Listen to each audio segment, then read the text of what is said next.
After the end of World War II, the world was split into two, East and West.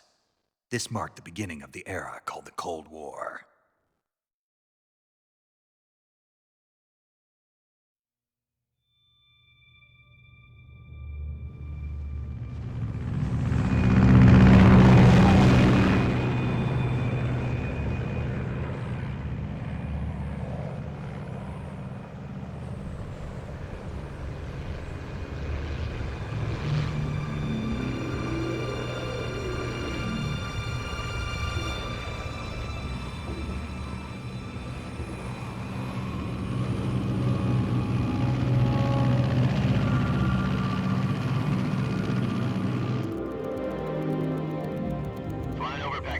Altitude 30,000 feet.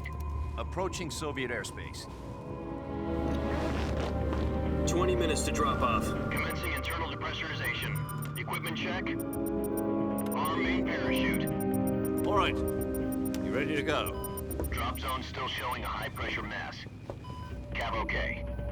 Good. We've got high visibility.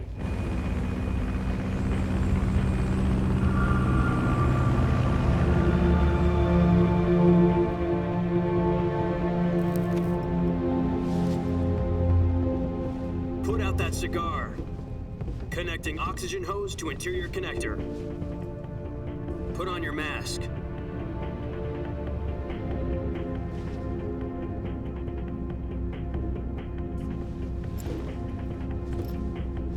Does this panty waste know what he's doing?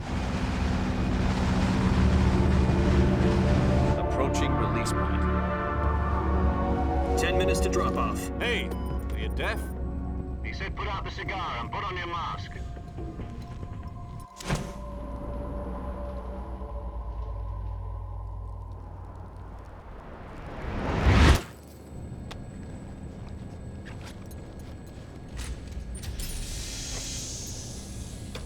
Depressurization complete.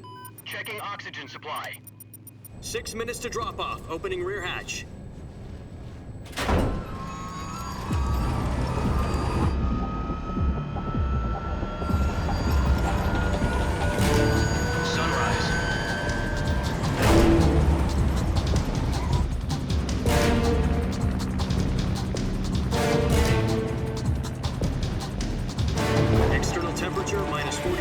Celsius. 2 minutes to drop off. Stand up. You'll be falling at 130 miles per hour. Try not to get frostbite from the wind chill. 1 minute to drop off. Move to the rear. Activate bailout model. This is one for the history books. The world's first halo jump. 10 seconds to drop off. Stand by. Status okay, all green. Prepare for drop-off. Countdown.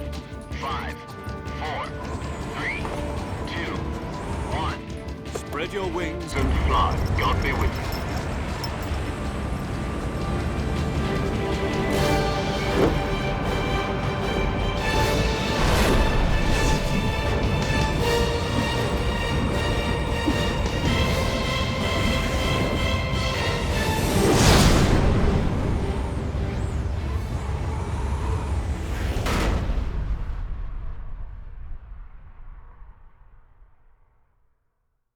Jack, I've got some important news. The head of the CIA has finally given us the green light for the Virtuous mission. Virtual mission? No, the Virtuous mission. The future of our Fox unit depends on it. If it succeeds, we'll be officially organized into a unit. Virtuous mission? Sounds like some kind of initiation ritual. You know, don't get cocky. This isn't a training op. Right. So what exactly is this wonderful mission? Well, about 2 years ago, a certain Soviet scientist requested asylum in the West through one of our moles. His name is Nikolai Stepanovich Sokolov. He's head of the OKB-754 Design Bureau, one of the Soviets' top-secret weapon research facilities, and the East's foremost expert on weapons development. Sokolov? Isn't he that famous rocket scientist? The very same. On April the 12th, 1961, the Soviets achieved the first manned spaceflight in history. The Earth was blue, but there was no God. Well spoken. The rocket that carried Yuri Gagarin into orbit was the A-1, known as the Vostok rocket. Sokolov is said to be the man most responsible for the multi-engine cluster used in that rocket. After Gagarin's flight, Sokolov left rocket development to become the head of the newly established Design Bureau. From a lowly technician to head of a design bureau, that's quite a success story, so why'd he want to defect? It seems he'd become afraid of his own creations. Afraid? Call it a crisis of conscience. And for that, he left his country and his family behind and went over the fence? Not exactly. One of his conditions was that his family was also to be taken safely to the west. We used a mole to get the family out first and succeeded in sneaking Sokolov over the Berlin Wall shortly afterwards. I was the one who conducted the operation. The security on the eastern side was still full of holes back then. Then what? We got Sokolov over in one piece, but the whole ordeal had left him exhausted, and we checked him into a hospital in West Berlin. It took him 2 weeks and more than 600 miles to get from the research facility in the Soviet Union to Berlin. He was in no condition to say anything coherent. And it was only a week later that we had something much bigger on our hands. The Cuban Missile Crisis.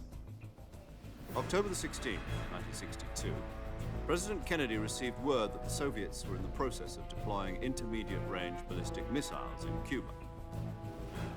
The President demanded that the Soviets dismantle and remove the missiles. At the same time, he announced a naval blockade to prevent further missile shipments from reaching Cuba.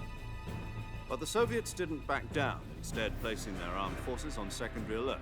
Soviet transport ships carrying missiles continued on course towards Cuba. US and Soviet forces went on alert for an all-out nuclear war. Frantic negotiations were conducted through the UN's Emergency Security Council and unofficial channels to end the hair-trigger standoff. Finally, on October the 28th, the Soviet Union agreed to remove its missiles from Cuba, and so the world avoided a nuclear holocaust. But in order to get the Soviets to pull their missiles out, we had to make a deal. You mean the one where the US agreed to remove its IRBMs from Turkey? No. The Jupiter IRBMs deployed in Turkey were obsolete, and we were going to get rid of them anyway. They had no strategic value whatsoever to either the US or the Russians. The Turkey deal was a ruse, a cover story that was fed to the other intelligence agencies around the world. So what did the Russians really want? Sokolov. They wanted us to return Sokolov. You mean the Soviets pulled out of Cuba just to get their hands on Sokolov? That's right. What the hell was he working on? At the time, we had no idea. We were running out of time. It was either give up Sokolov or risk full-scale nuclear war. In the end, we had no choice. President Kennedy gave in to Khrushchev's demand.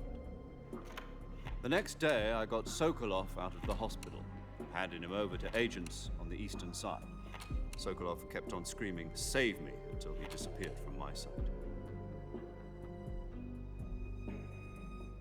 Then a month ago, we received some new information from one of our moles.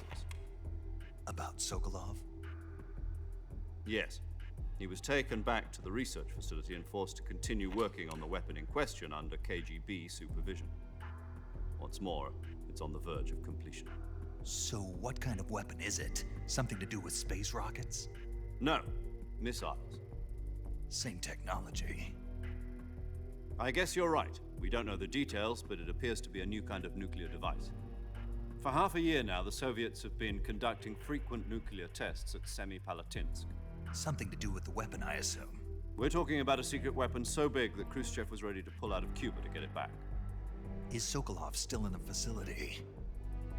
No. According to our intelligence, he's in Selinoyarsk, a place in the mountains about 3 miles to the west that's known as the Virgin Cliffs. The Virgin Cliffs. Nice name for a virtuous mission. They moved him there just recently. Why? Apparently, they're conducting a field test of the weapon, but it's our best chance to get him back. This mission would never have been possible if he was still in the research facility. This is our last chance. Sokolov must have known that too when he contacted us.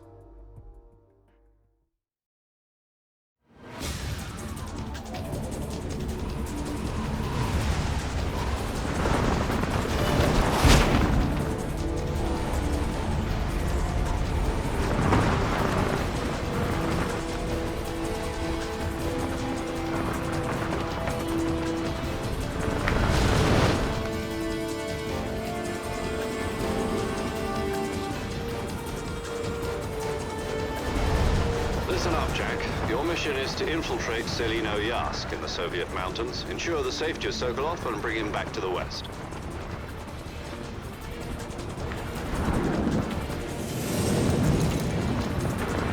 If we don't get Sokolov back before that weapon is complete, we'll be facing a major crisis. The clock is ticking.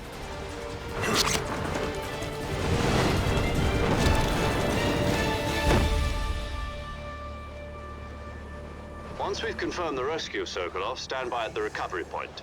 A recovery balloon will be dropped at that point. Helium will be pumped into the balloon to inflate it. The process takes about 20 minutes. Once it's complete, the gunship's arm will latch onto the balloon and pull it up. The Fulton surface-to-air recovery system. I'm familiar with the theory. Take it easy. It's been combat-proven. Do you think Sokolov is up to it?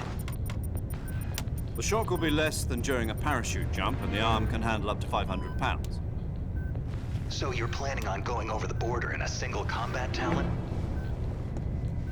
She's equipped with two 6-barrel 20mm Vulcan cannons, as well as two 40mm machine guns. Sounds like she could hold her own against a battalion of tanks. Even with the fuel in the reserve tank, we're facing a 4-hour time limit. If all goes well, it shouldn't take more than a few hours. Home in time for dinner. But if anything goes wrong, you'll be eating dinner, breakfast, and all the rest of your meals in the jungle.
Do you copy? You're already in enemy territory, and somebody might be listening in. From here on out, we'll be using code names to refer to each other. Your code name for this mission will be Naked Snake. I'll be referring to you as Snake from now on.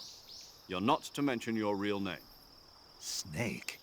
What, you don't like snakes? What do you mean? You've eaten one before, haven't you? In survival training? I'm glad to hear that. I don't know if I'd ever order one in a restaurant, but... Be careful, you might not have a choice. What about you, Major? What should I call you? Let's see. I'll be Tom. Call me Major Tom. This will be a sneaking mission. You must not be seen by the enemy. You must leave no trace of your presence. Is that clear? This kind of infiltration is the Fox unit's speciality. In other words, weapons and equipment are procured on site. That goes for food as well. You're completely naked, just as your name implies. Great. Now I see why you asked me if I like snakes. I suppose calling me Snake was your idea of a joke, too. No. There's a good reason for that. I'll tell you later when the time is right. Gotcha. Getting back to the subject, how exactly am I supposed to feed myself? You've been issued a knife and a tranquilizer gun. Use them to hunt for food. You'll also find some medical supplies in your backpack. Yeah, about the backpack. I lost it in a tree on the way down. I see. Well, you'd better go back and get it then. You know where it is? No problem. I can see it from here. It's stuck on a branch. To climb a tree, Stand in front of a tree that's covered in ivy and press the action button. I'll be monitoring your progress over the radio. We can't risk violating Soviet airspace, but I'll be in the gunship. My frequency is 140.85. I'll give you a call if I need to talk to you. If you need to talk to me, use the send function. Okay, Snake, go get your backpack.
I see you've retrieved your backpack, Snake.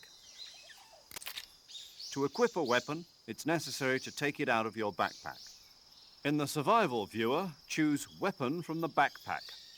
Your available weapons will be displayed in a window in the upper left. From that list, choose the weapon you want to equip and press the Enter button.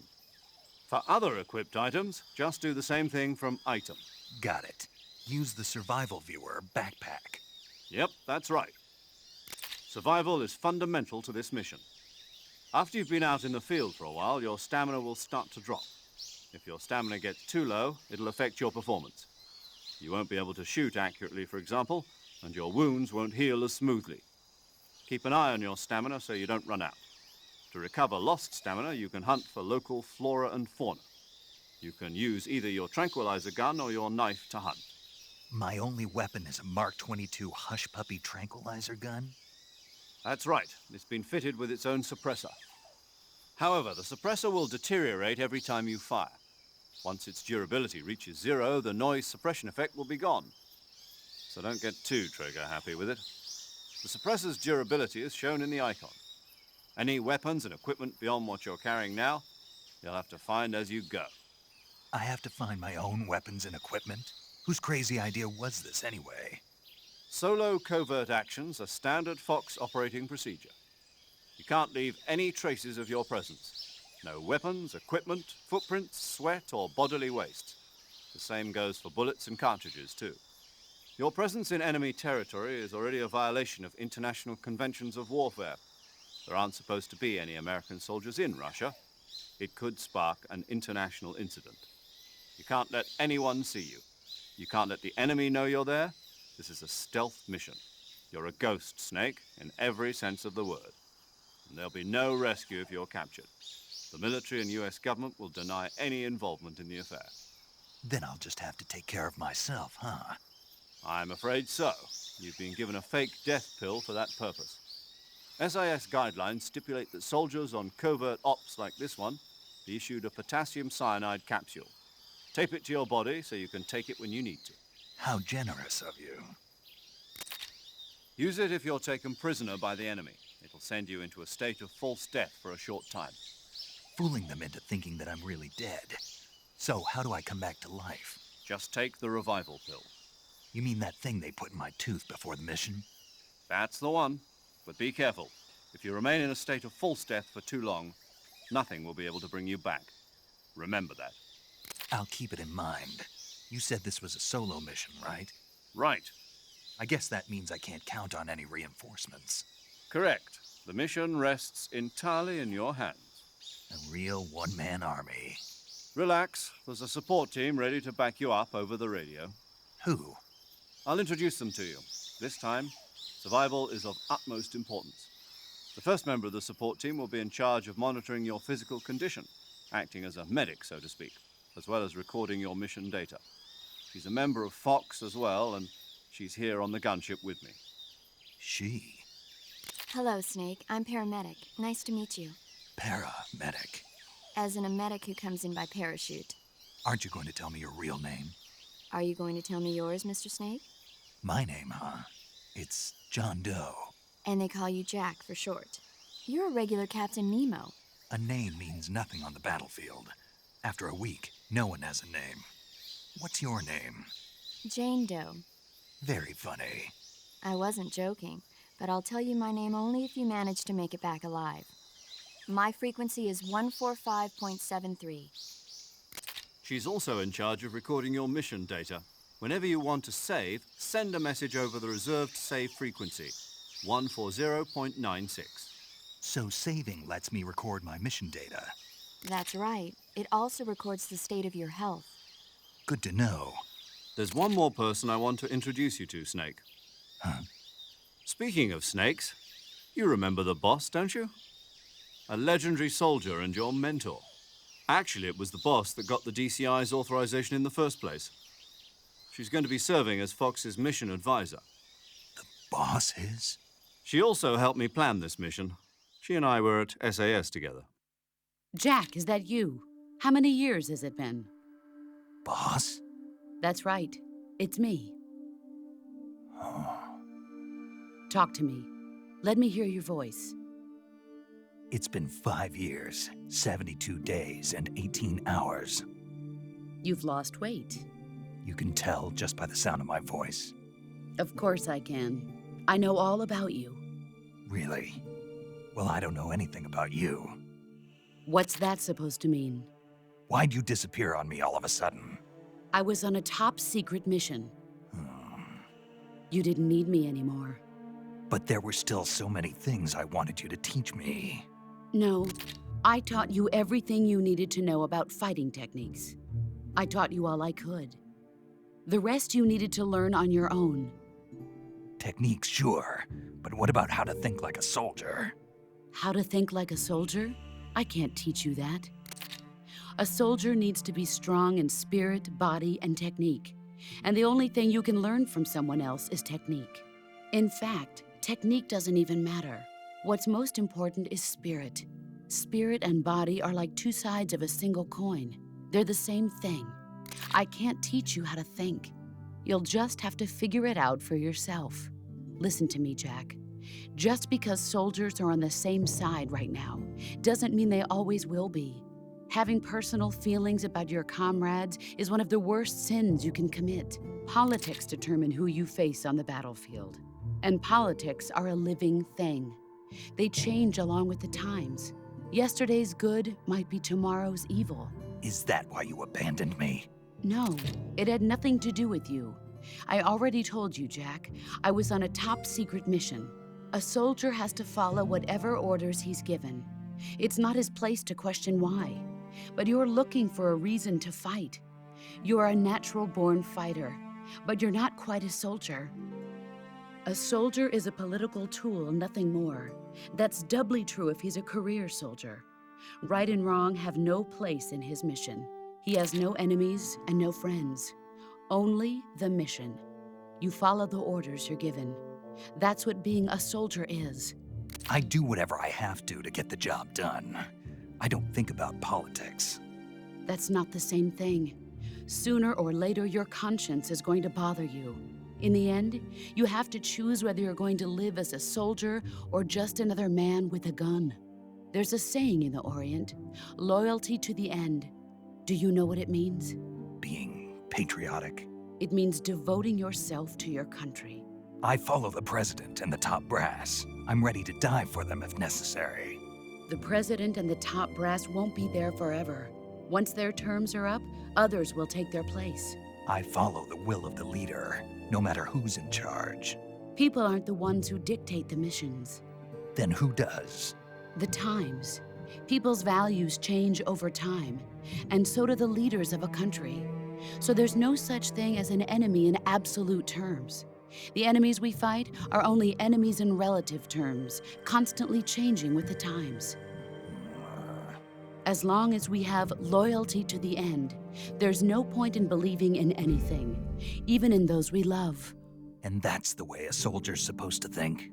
The only thing we can believe in with absolute certainty is the mission, Jack. All right, but do me a favor. What is it? Call me Snake. Snake. Oh, right. Your codename is Snake. It suits you well. That's right. The legendary unit that the boss put together during World War II was a snake. The Cobra unit, a group of heroes that brought the war to an end and saved the world. As long as you've got a legendary hero backing you up, you'll be fine. Isn't that right, Snake? Yeah, I can't think of anyone else I'd rather have with me. Oh, and one more thing, boss. Yes? It's good to hear your voice again. Same here.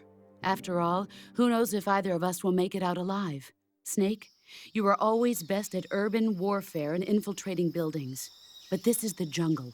Survival is going to be key. Those CQC techniques I taught you are sure to come in handy. CQC? Close quarters combat, huh? I've been in the Green Berets for the past few years. I'm probably pretty rusty. Not to worry. I'll be here to help you remember. After all, this is your first actual survival mission. I'll be supporting you over the radio. Where are you, boss? Next to the Major? The boss is communicating with us by radio from aboard a Permit-class submarine in the Arctic Ocean. My frequency is 141.80. Call me if you need my advice on battle techniques. Gotcha. Your mission is to retrieve Dr. Sokolov. Dr. Sokolov is being held in an abandoned factory located to the north of your current position. Avoid heavy combat and don't let anyone see you. Don't forget that this is a stealth mission. Snake, try to remember some of the basics of CQC.